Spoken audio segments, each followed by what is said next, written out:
Good morning students, myself Ishan Patel. Today we are going to start exercise 5.1. बच्चों आज हम new chapter start करने जा रहे हैं जिसका नेम है अंडरस्टैंडिंग एलिमेंटरी शेप्स। यहाँ हमको कुछ शेप्स जो है एलिमेंटरी शेप्स उसके बारे में इस चैप्टर में हम पढ़ेंगे। Okay start 5.1। Question number 1, what is the disadvantage in comparing line segments by more observation. यहाँ पे ऐसा बताया गया है कि ऐसा क्वेश्चन पूछा गया है what is the disadvantage in comparing line segment. अगर लाइन सेगमेंट को हम कंपेयर करें बाय मोर ऑब्जर्वेशन, ज्यादा ऑब्जर्वेशन से कंपेयर करें तो क्या मिस्टेक हो सकती है, क्या डिसएडवांटेज है। There may be chance of error due to improper viewing. अगर हम इम्प्रॉपर व्यूइंग उसका होगा, अगर हम ठीक से उसको देखेंगे नहीं, उसको व्यू ठीक से नहीं देखेंगे तो उसमें एरर आ सकती है। समझ में आ रहा है, लाइन सेगमेंट को प्रॉपर्ली मेजर करना चाहिए।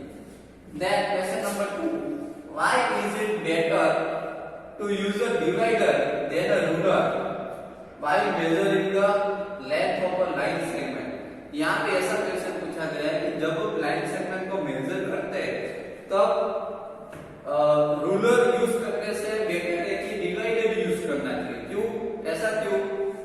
So because of the ruler may cause difficulties in reading of a length. यहाँ पे ऐसा बताया गया है कि अगर हम रूलर से लाइन सेगमेंट को मेजर करेंगे तो उसमें मेजरमेंट में डिफिकल्टीज आ सकती है।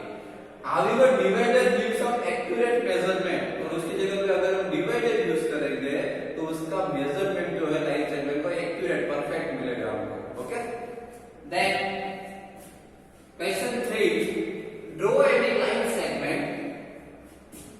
यहाँ पे एक लाइन सेगमेंट ड्रॉ करनी है, से एबी, उसको एबी नेम देना है। चलो हम एक लाइन सेगमेंट ड्रॉ कर देते हैं। यहाँ पे मैंने ये लाइन सेगमेंट ड्रॉ कर दी, उसको मैंने एबी नेम दिया, A B.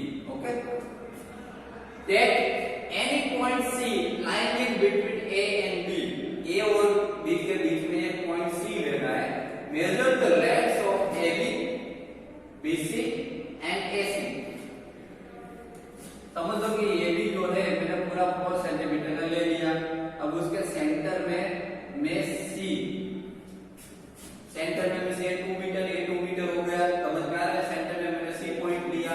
Then measure the length of AB, BC and AC. AB, BC और एबी की, बीसी की और एसी की लेंथ मेजर करनी है। तो यहाँ पे मैंने एबी कितना लिया, एबी मैंने कितना लिया यहाँ पे,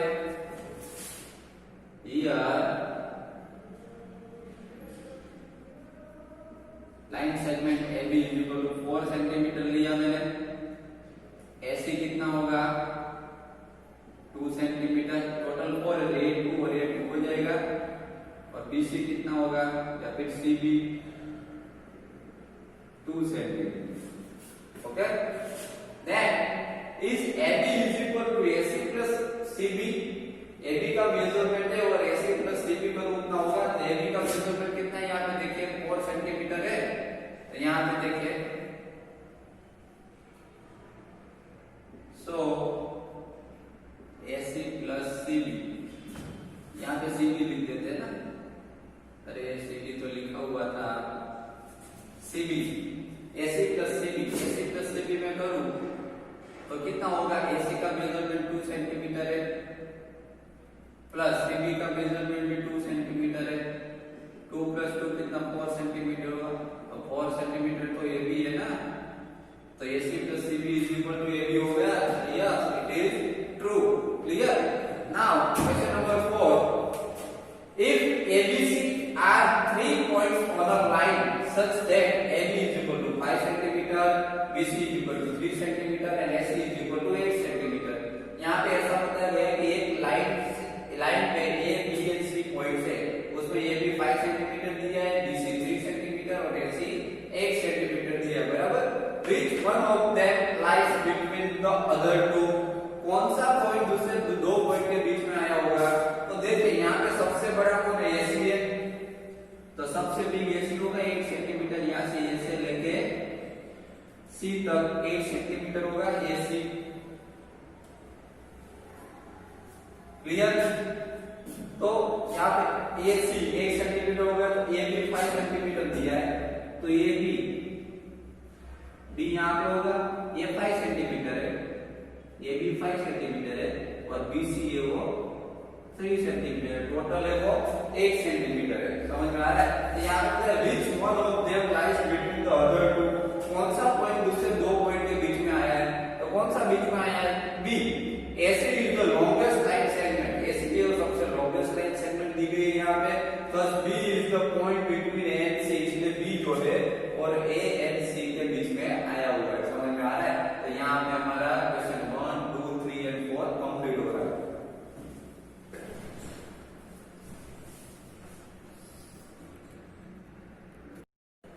Now, question number 5. Verify whether D is the midpoint of AG. यहाँ पे हमको वेरीफाई करना है कि D जो है वो यहाँ पे D दिख रहा है, तो D है वो A G का मिड पॉइंट है, A और G का मिड पॉइंट है। ओके, तो देखिए वेरीफाई करते हैं। देखो D जो है वो यहाँ पर आया हुआ है, यहाँ पर D है, उससे पहले 3 पॉइंट्स है, D से पहले देखिए, दिख रहे हैं आपको 3 पॉइंट्स ए बी सी, और यहाँ पे डी के बाद में 3 पॉइंट है ई एफ जी। समझ में आ रहा है? तो मैं ए बी का डिस्टेंस मेजर करूं, A B distance of A B का मैं डिस्टेंस मेजर करूं, तो देखिए ए बी, ए के बाद 1 2 3 पॉइंट्स है, तो ए से लेके डी तक में मेजर करूं तो 3 सेंटीमीटर होगा। कितना होगा? 3 सेंटीमीटर। उसी तरीके से मैं देखिए यहाँ पे डी से लेके जी तक का मेजरमेंट करूं, डी से लेके जी तक, तो डीजी कितना होगा? डीजी जो लाइन सेगमेंट है वो भी 3 सेंटीमीटर होगा। डी से लूं मैं, डी से, तो 1 2 3 सेंटीमीटर हुआ, तो दोनों का डिस्टेंस सेम है। ओके, तो line segment AD is equal to DC, दोनों इक्वल हुए। AD भी 3 सेंटीमीटर मिलता है मुझे, A से लेके D का जो डिस्टेंस है वो भी 3 सेंटीमीटर है, और D से लेके G का जो डिस्टेंस है वो भी 3 सेंटीमीटर है। So AD is equal to DC हो गए, दोनों सेम हो गए। Okay, so D is the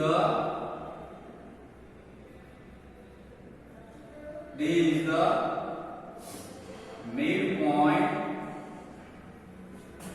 of AG। D जो है ऑटोमेटिकली AG का मिड पॉइंट हो गया, क्योंकि D से दोनों का डिस्टेंस सेम है, लेफ्ट साइड भी सेम है और राइट साइड भी सेम है, इसलिए। Okay, now if B is the midpoint of AC, if B is the midpoint of AC, यहाँ पे देखिए ऐसा बताया गया है, एक लाइन सेगमेंट ड्रॉ करके मैं आपको दिखाता हूँ। यहाँ पे ऐसा बताया गया है कि ये B is the midpoint of AC,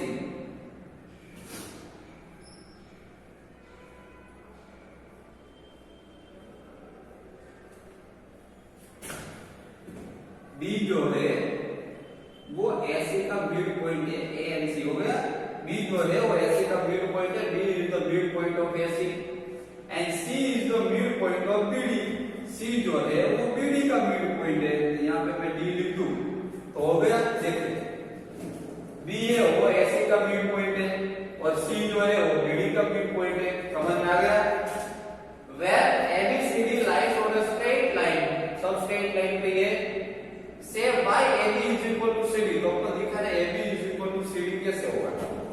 तो देखिए यहाँ पे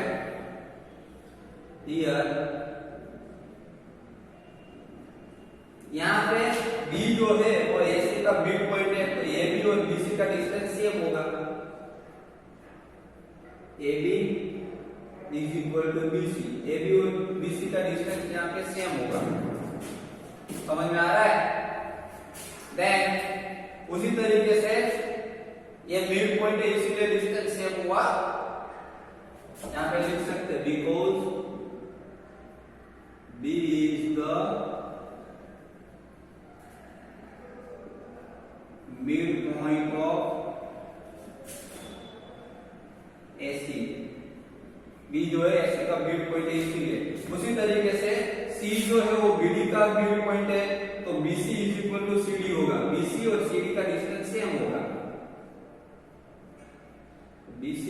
इक्वल टू सी डी। ऐसा क्यों? Because C is the midpoint of B D. Clear? तो देखिए यहाँ पे A B is equal to B C हो गया, ए बी और बी सी का डिस्टेंस सेम हो गया। उसी तरीके से B C is equal to C D हो गया, उसका भी डिस्टेंस सेम हो गया। तो देखो यहाँ पे B C is equal to A B और यहाँ पे B C is equal to C D. तो automatically A B is equal to C D.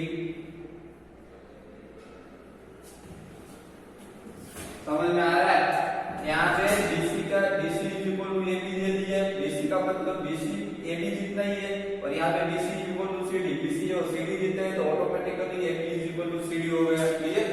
Now question number 7, draw 5 triangles and measure their sides. 5 triangles draw करने कितने? Draw 5 triangles draw करके उसके side major कर दिए। Check in each case of the sum of the lengths of any two sides is always less than the third side। यहाँ पे ऐसा बताया गया कि चेक कीजिए कि sum of any two side, दो साइड जो होती है, दो साइड का सम करें तो वो थर्ड साइड से बड़ा ही आएगा। हाँ देखो, yes, the sum of two sides of a triangle is always greater than the third side। देखिए दो साइड का ट्रायंगल में दो साइड का एडिशन करे वो ऑलवेज थर्ड साइड से ग्रेटर देन होगा। किस तरीके से? देखो एग्जांपल के थ्रू मैं आपको बताता हूँ। जैसे कि मैं कोई भी ट्रायंगल ड्रॉ करूं, चलो मैंने ऐसा ट्रायंगल ड्रॉ कर दिया, बराबर। इसको मैंने 2 सेंटीमीटर लिया, यहाँ पे इसका मेजरमेंट 3 सेंटीमीटर लूं और इसका मेजरमेंट 4 सेंटीमीटर। ओके, तो देखो दो साइड का मैं सम करूं, जैसे कि 2 + 3 करूं तो 5 हुआ, तो इससे तो बड़ा ही हुआ ना 4 से। समझ में आ रहा है? एक साइड थर्ड साइड से बड़ा ही होगा। ओके, फिर से एक ले लेते हैं ट्रायंगल। 5 ड्रॉ करते हैं हमको।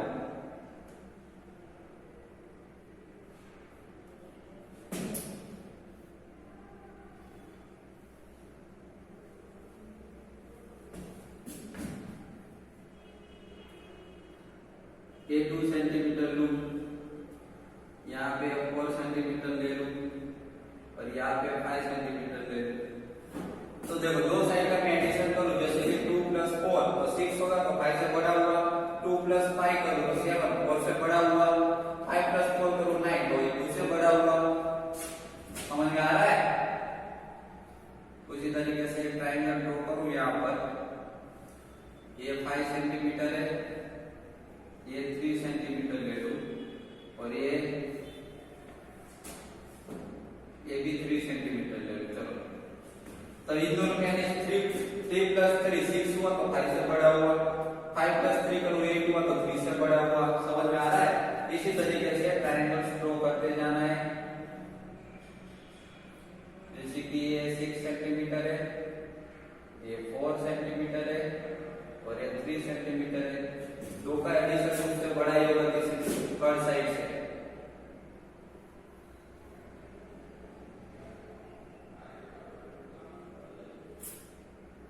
Eight centimetre, 4 centimetre, 5 centimetre. समझ में आ रहा है?